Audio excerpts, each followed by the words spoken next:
physical understanding from the bottom of your heart that it is hard to obtain this human body, then it's just like applying yourself with the study for the test. You would naturally have this recognition. 比如说，一个人，他就是读了就是几十年的书，然后呢，最后呢，就是在10000个人里面，就是取得了一个比如说是博士的，就是很难得的一个位置，然后得到了这个，考上了这个，被他选上了以后，然后就什么都不做，就是把这个事业也好，这个位置也好，全部不利用扔掉的话，大家都会说哇，这个人好傻或者很笨，大家都会觉得会傻眼了，这样人做的人，有一样的就是我们取得了这样人生真正认知到的时候呢，我们不可能说就是这样就扔掉，然后就浪费时间的，就是真正的会去修行佛法。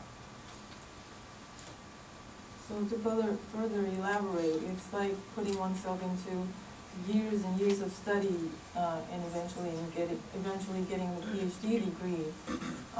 Once you get the PhD degree and then you do nothing with it, this is like knowing that you have a human body but you don't put it into a meaningful use. It's just like that.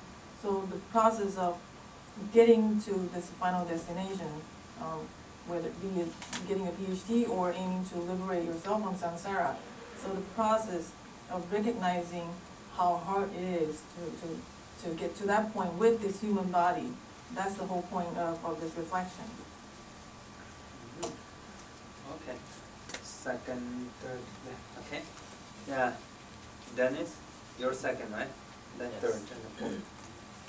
What's your question? Okay. Since Buddhist Dharma is very vast and very profound, and today we found that there are many lamas from different studies like Theravadas, Mahayanas, or Vajrayanas, with different qualities and different ways of teachings. Then how a student like myself devote to a Lama and follow his footsteps for liberation. And if after a few years I realize that I don't progress as much as I could, is it possible that I go seek another Lama or continue with this Lama and keep studying with different Lamas? 他说现在来传法的上师很多从小乘佛教到大乘佛教到金刚乘佛教，很多的上师在这里传法。那当我们选定一位上师跟随他修法了以后，如果我们发现我们都没有进步，那我们怎么知道我们是不是应该要去找别的上师？是什么问题？我想在这样的情况下呢，首先不是向外找。首先是向内找，向内怎么样观察呢？首先你要观察自己，你有没有真正的按照上师的教言去做？如果是自己所做所修，这多年来都是完完全全跟这个上师所讲的完完全全做了，但是都没有什么任何的进展的情况下呢，那有一个问题就是，也许是自己的业障太深重，还要更加的努力。这是以前在这个里面讲的。那也许呢，也有可能你的就是说，也许是上师的这个教言对你来说是可能不是很符合你的。那你这样的话，你也没有必要说是抛弃上师或者这样，你可以就说另外选择一个上师也可以的。但是呢，这样的情况下的话，如果只要是一个具德的上师的话，基本上都是，如果学习多年的，一定会在相续当中会升起一些，这个结果的，是会有一些结果。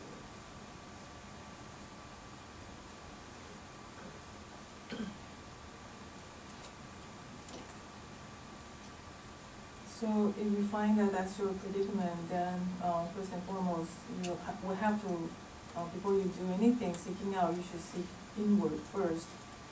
First of all, you have to observe yourself. If you are you have been acting according to your Lama's instruction. So if you are certain that you have done everything according to the teaching and Lama's instruction, and yet you are not progressing at all, then first there's a possibility that there is a very heavy karmic obscuration that one has, that's like hindering one from progressing on the path. So that's one possibility.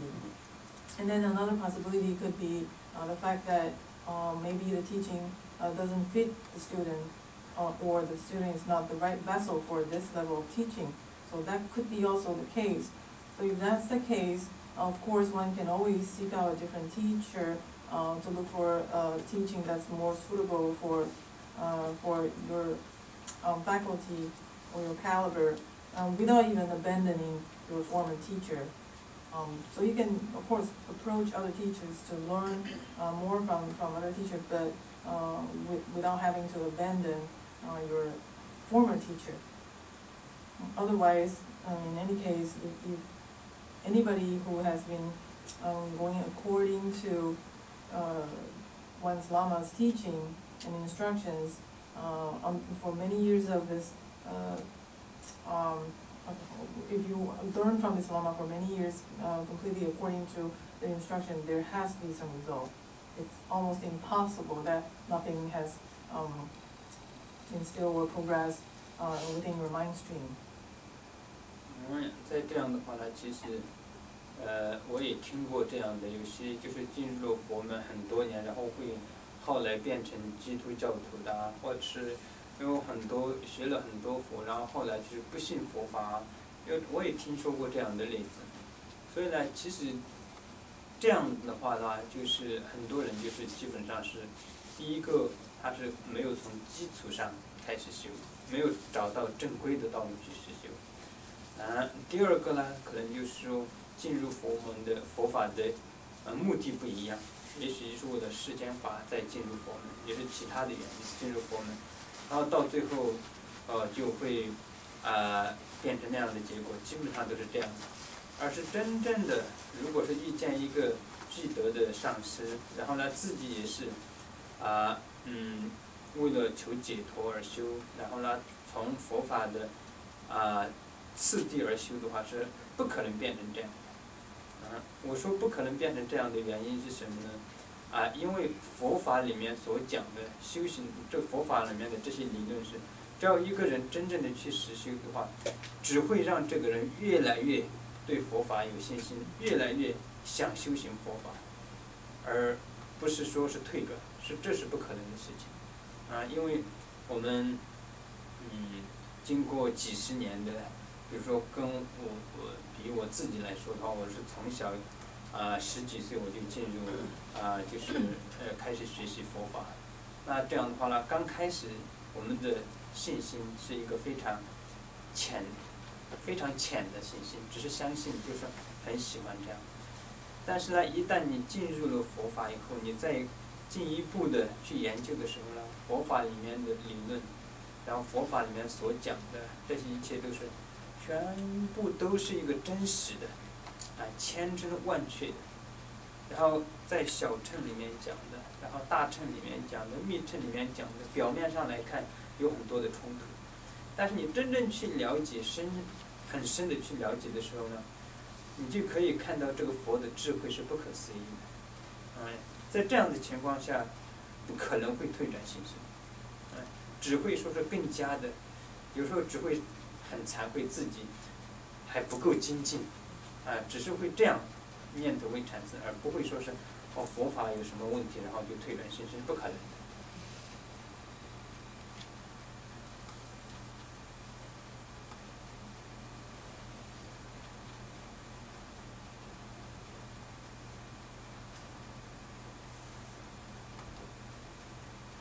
So I did hear about cases when former Buddhists who had decided to convert themselves to Christian or become a non-Buddhist, So there are cases like that, but from what I can understand, it could be because first they didn't approach Dharma the right way.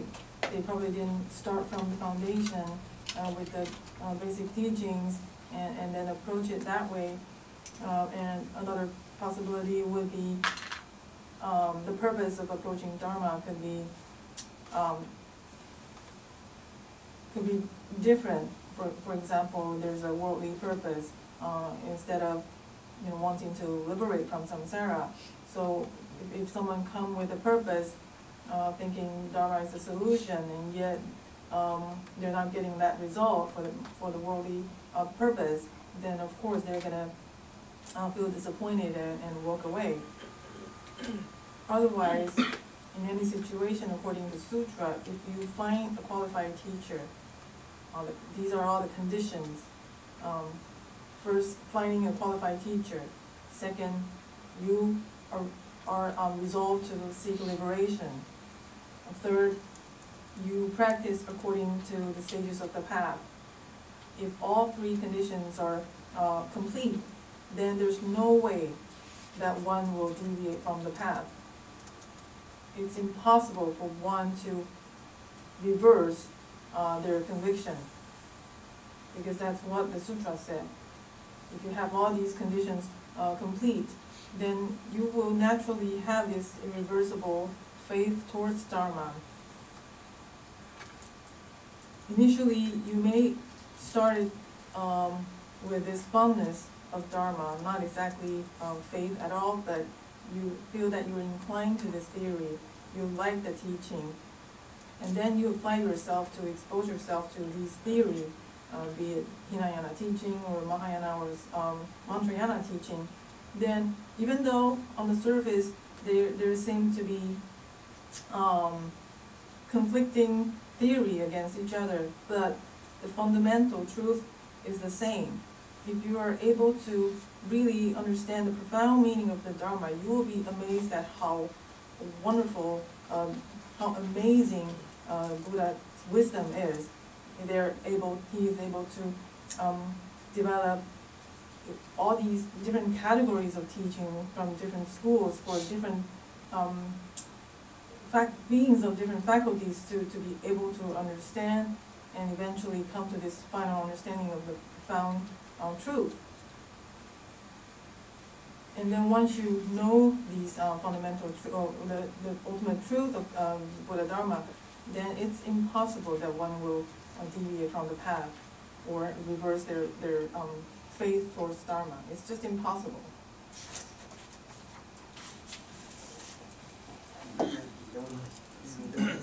Your question. Lamaji may have two questions. The first question is about precious human life, and the second question is about the three supreme methods. Okay. First question. It seems that because to have a precious human existence, you have to have all the freedoms and advantages, and all the circumstantial advantages and so forth. And those include faith and not being subject to all the poisons and so forth. It seems that you have a precious human existence when you have those things, but when you don't have those things, then you don't have precious human existence. Example, if yesterday I was very angry and I got into a fight, then yesterday I'm consumed with all these poisons and everything, so yesterday, at that time, I don't have a precious human existence. If today I come to the teachings and I'm completely concentrated and focused on the Dharma and completely engaging with faith and the Lama's instructions, then today I have a precious human existence. So the first question is I want you to comment on that if my reasoning is correct on that. I'm not certain I'm reasoning correct. Second question. First, Okay. Answer the first question. Okay, so the first question,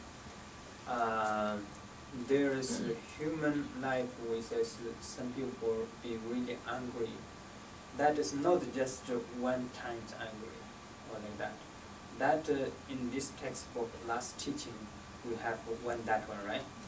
So really strong poisons. That means always like that. Or always like strong poisons.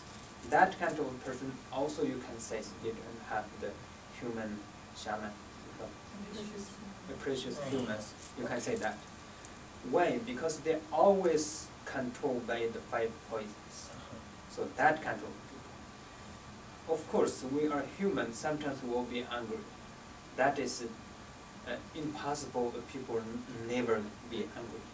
Even if they're bodhisattva, then they'll never be angry in their inner mind. But still, outside, they sometimes shows anger. Right? So that is the in this textbook says that one. So not always controlled by the 5 poisons. Okay. That, okay, that's clear. Yes. Okay. Second question.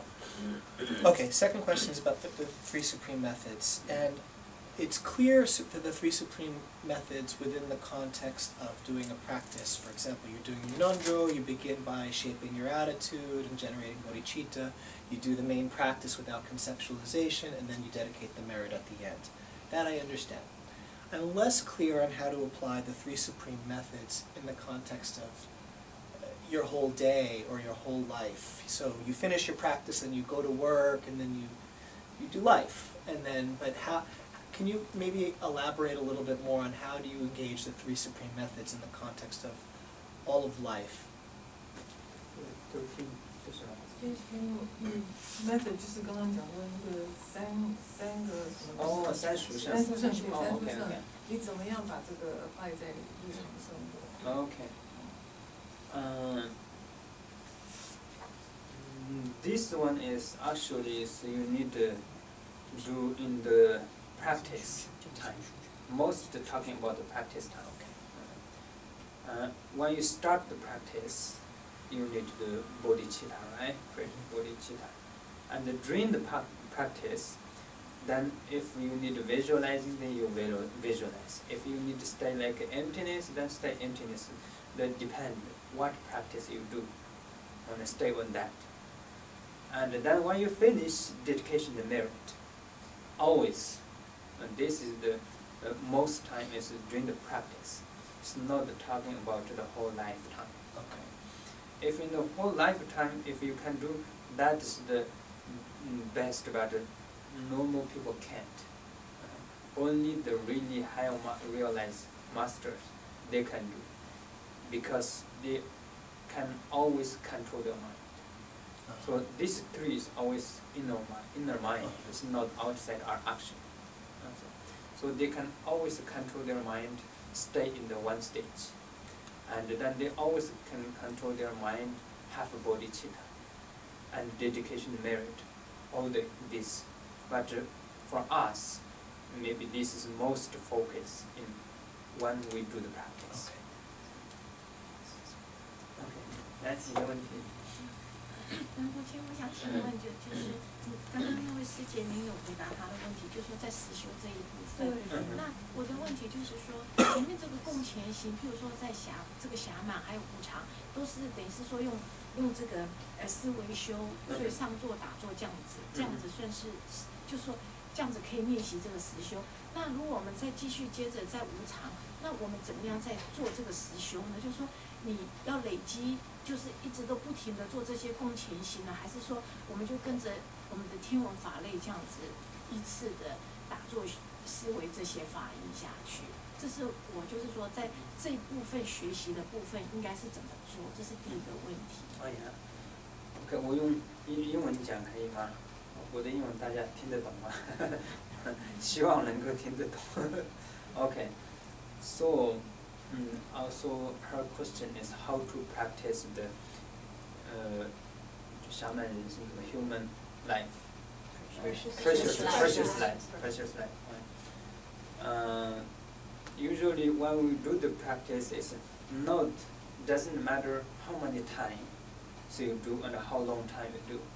Its main point is when in your mind create, you really realize this life is precious, and then that is then OK， 当 OK 我用中文讲一下哈 ，OK 最主要就是说，并不是说是你要多长时间要去思维，而是最重要的说，什么时候当你的相续当中真正的升起了，认知了这个暇满的人生，这样就可以了。当你认知了暇满人，真正了解了以后，那你就可以了。这个就是我们外思维的第一个部分，这个就是也是可以帮助你转向修行的一个第一个阶段。那个征兆是不是就像仁波切刚刚讲的，就是说你就会觉得，就是说打从心底就会觉得，你就是除了修行以外，其他的就没有意义。这就是你有没有升起这个升起的心，对不对？就是用这个来可以知道自己修行的程度到什么程度。是这样的，你会觉得就是说一个人生，如果我不修行的话，真的没有意义。因为如果是一个人没有修行的话，我们这个身体完了以后，会变另外一个身体，然后又转，无始无终。那我们这有意义？根本没有意义，就是常常就在那里痛苦当中转来转去，完全没有意义。所以呢，你会认知到，哦，真正的要修行了。如果没有修行的话，我活着完全没有意义。当你认知到这一点，就可以。OK， 还有第二个问题，那就是说，仁波切刚刚也有讲到，就是说我们因为还没有办法离开世间八法的时候，所以我们那个染污心很重，所以我们做这些布施啊、供养啊、这些义工都很难成为这个脱离轮回的种子。那可是就是说，我们又没有办法一下子离开这世间八法。所以我们在做这些布施供养、做这些义工的时候，那到底应该要怎么样注意，或是说你在做这些事情，你又不可能说等到你真的离开世间八法，你才做这些行事，你平常就要做。那到底应该要怎么样做，或是才是比较正确的方法，在做这些事情，布施供养、义工这样子的事情？对，这个就是刚刚我们修这个暇满人生难得的时候。这个时候，我刚刚讲，你就打自心里会升起一个，如果我不修行的话，我这个就毫无意义了。当你有这样的念头的时候呢，不是，就是说，不但是你做这些义工会变成修行，不被世间法污染，而且呢，你自己一般的工作，都会变成一个你修行的助力。都不会变成一个完完全全单纯的一个世间法，这个就是我们这个四前行里面的共同前行，最后的达到的境界就会达到这样的一个效果。其实是不离世间法，并不是说是世间的法全部都不做，而是它自然你的这个心念、你的这个动机，就会把世间的法都转变成一个正心的法。这边讲世间八法应该是指动机了，就是说你行持善业的动机是为了世间八法。这样清楚吗？这样清楚。I think you should translate to him.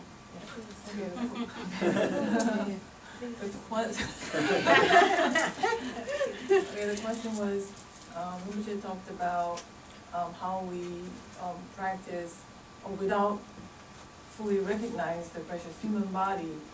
We will be committing in all these virtuous deeds without, fully free from the worldly concern. So she was asking, how do we set our motivation when we do these practices, like voluntary work, making offering, prostration? How do we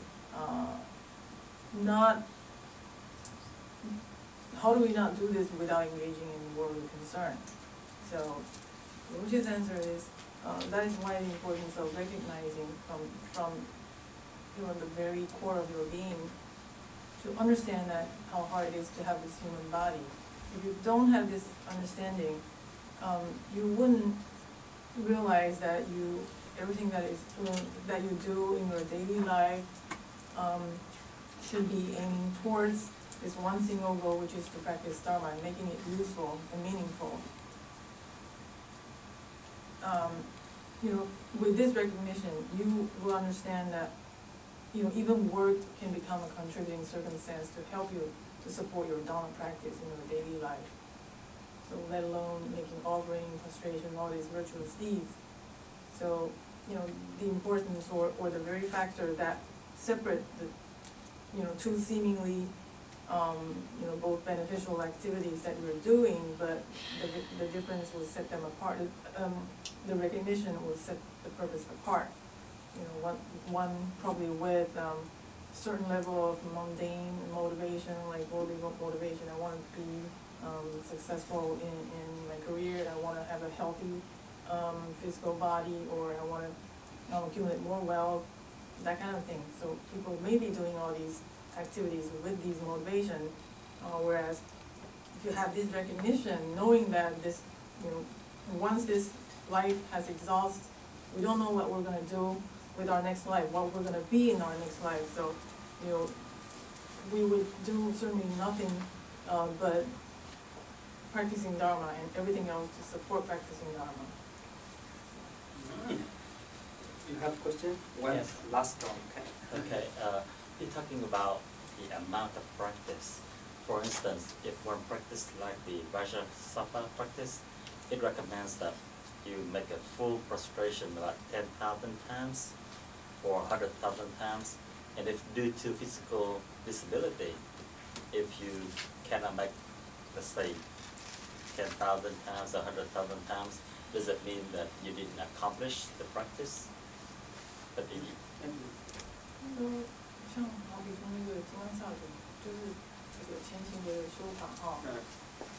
讲到那个外前行处，就是比方说金刚萨埵的修法，我们比方说不是金刚萨埵，就是顶礼顶礼修法，我们要累积10万遍。那如果说这个人经常行让他没有办法做大礼拜，小礼拜或者是不是很完整的礼拜，那这个会影响他的成就嘛，或是他的功德嘛。这种修法的话呢，就是你在哪一位上师跟前，就是接受这个法的时候，你就要请求这位上师，然后他会跟你一起建议，当时的上师会根据当时人和当时修行传法的这个情形，会做一些调整。Okay, so it has a lot to do with what teacher you receive the teaching from, and they can give circumstantial exception to individual students who may have some kind of disability to do it fully. Then that exception, when that exception is made by that particular teacher, when where this student receives the teaching from, then that should be okay. Okay, now we go to the page 37, dedication of merit.